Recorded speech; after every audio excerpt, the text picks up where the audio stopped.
안녕하세요. 늘차 목장입니다. 지난 1월 31일 저희 목장에서 한우 거새우 8마리를 농협 음성 공판장으로 출하를 해서 경매를 받는데요. 저희 농장 소가 그날 전국 최고가 키로당 31,230원을 받았습니다. 농협 음성 공판장은 전국에서 가장 큰 규모의 도축장이자 경매장인데요. 그날 음성에 지읒가격 1등, 2등을 모두 저희 소가 받았어요. 오늘 영상에서는 해당 소들의 출하 성적이랑 등심의 모습을 공유하고 분석해보는 영상을 만들어 보고자 합니다. 최근 저도 계속 출하할 수가 있는 상황에서 한우라는 2년짜리 농사를 지었는데 속값이 이렇게 폭락 수준으로 떨어지니까 정말 많이 아쉬운 상황이었습니다.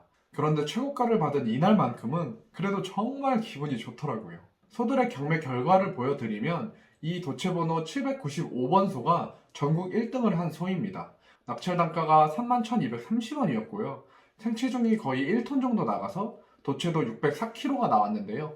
그래서 한우 거새우 한 마리 수치가가 1,886만원을 달성했습니다. 지금 같은 시세에는 한 마리에 800만원도 받기 쉽지 않은데 웬만한 소 2마리 이상의 가격을 받아줬어요. 다른 소들을 보시면 알 수 있겠지만 예를 들어서 792번 소 도체중 474kg에 2 플러스 B로 17,339원을 받은 이 소의 수치가가 830만원 정도입니다. 저희 농장 수익성 분석 자료 기준으로 송아지 가격과 사료 가격 원가가 대략 800만원 정도가 들어갔는데요. 그럼 이 소는 2년을 키워서 30만원을 번 셈입니다.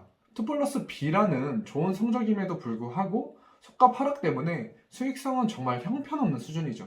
이런 특수한 시장 상황 때문에 최고가를 받은 795번 소랑 다른 소들을 매출이 아닌 수익성 자체를 비교해보면 이 1등을 한 소는 대략 한우 거새우 20마리에서 30마리가 내줄 수익을 한 마리가 벌어준 형태입니다. 속값이 안 좋으니까 이런 아이러니한 상황도 생기는데요. 그날의 경매 시황 그래프를 보면 31,230원을 받아서 제일 높이 있는 이 도체와 그 옆에 있는 도체가 모두 저희 소입니다. 그날 2등을 한 개체는 27,499원에 낙찰돼서 수치가는 1,314만원이었고요. 해당 소들의 등심 사진을 보여드리면 먼저 전국 1등을 한 795번 소의 등심은 이렇습니다. 근데 9에 2 플러스 B, 도체중 604kg, 생체중이 1톤이 조금 안 되는 998kg였습니다. 등심도 140으로 등심도 상당히 컸어요. 그리고 마블링도 화려하게 잘 들어갔죠. 그리고 793번 소의 모습은 이렇습니다. 2 플러스 A 478kg에 이 소도 등심 단면적이 122로 큰 편이었어요. 아마 이런 궁금증을 가지실 수도 있을 것 같아요. 유전적으로 개량된 비싸고 좋은 송아지니까 가능했던 거 아니냐라고요. 제 영상을 봐오셨던 분들은 아시겠지만 저희 농장은 원래 평균 시세보다 조금 빠지는 중급이나 중하급 송아지를 위주로 입식을 하는데요. 저도 이 소들의 음성 낙찰 단가를 그날 확인하고 얼른 2년 전 자료를 찾아봤습니다. 이 소들은 충남 홍성 우시장에서 20마리를 한 번에 사온 소들 중에 끼어있던 소들이었는데요. 이 소들을 2021년 2월 8일에 구매했는데 1등 소는 383만원, 2등 소는 377만원에 낙찰을 받았던 송아지들입니다.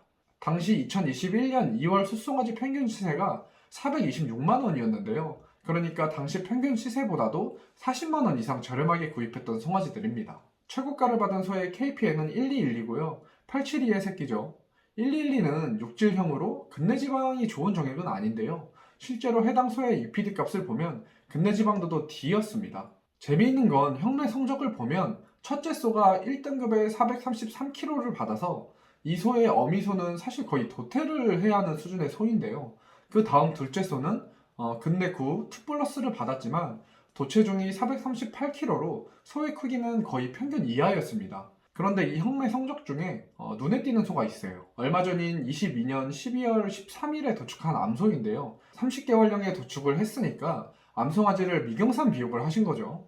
그런데 이 소가 암소임에도 도체가 무려 465kg에 2 플러스를 달았습니다. 저희 농장의 최고가를 받은 소랑 같은 정액인 1212로요. 그런데 저도 형매 성적을 보다 보니까 뭔가 이상하더라고요.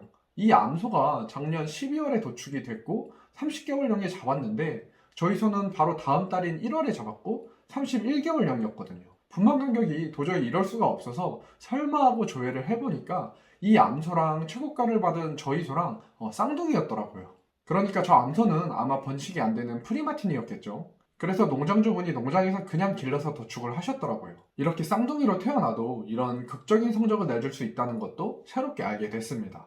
저희 목장은 번식으로 키우지 않고 송아지를 사서 비육만 하는 농장이라 저는 번식에 대한 지식은 많이 부족한데요. 일괄 사육을 하시는 아는 형님이 이 소를 조금 봐주셨는데 아마 이 어미소와 112 정액의 궁합이 조금 잘 맞았던 부분도 있는 것 같고, 그리고 사료빨도 되게 잘 받은 것 같다라고 말씀을 해주시더라고요. 어미소도 조회를 해보니까 주인분이 얼마 전에 도축을 하셨는데요. 저는 비용만 하다 보니까 이런 생각을 못 했는데, 제가 아는 그 형님은 이 어미소가 씨를 못 뿌리고 그 후대 암소가 없이 도축된 게 너무 아깝다고 얘기를 하시더라고요. 이런 어미한테는 112 정액을 다시 넣어서 암송아지를 받아보거나, 만약에 112가 없으면 이거와 비슷한 혈통의 정액, 그러니까 872 계열의 피가 가까운 쪽으로 수정을 해봤을 거라고요. 이번에 5톤차 한 차 출하한 총 8마리의 소들 중에 5마리가 2플러스, 1플러스가 3마리였는데요. 사실 등급은 잘 나왔지만 1등, 2등을 한 소들을 빼고 나면 전반적인 단가는 거의 처참한 수준입니다. 이렇게 소를 키워도 거의 간신히 본전 수준인 거죠. 그나마 저희 소가 경매가 이루어지고 그 다음 날인 2월 1일이랑 2월 2일 경매 단가를 보니까 다시 소값이 조금 회복되는 추세인데요. 2024년까지 계속 한우의 도축 도수가 증가 예정이라 이전처럼 큰 폭으로 소값이 오르긴 어렵겠지만, 그래도 한우 농가들이 한우 산업을 지속할 수 있는 수준 정도의 소값은 유지되었으면 하는 바람이 있네요. 생체종을 측정한 출하서를 첨부해 둘 테니까 혹시 개체번호가 궁금하신 분들은 참고하시고요. 소들의 사양관리 방법이 궁금하신 분들은 이전에 저희 농장의 소 키우는 방식에 대한 자세한 영상을 올려두었으니까 그 영상을 보시면 될 것 같습니다. 오늘도 긴 영상 봐주셔서 감사합니다. 행복한 하루 보내세요.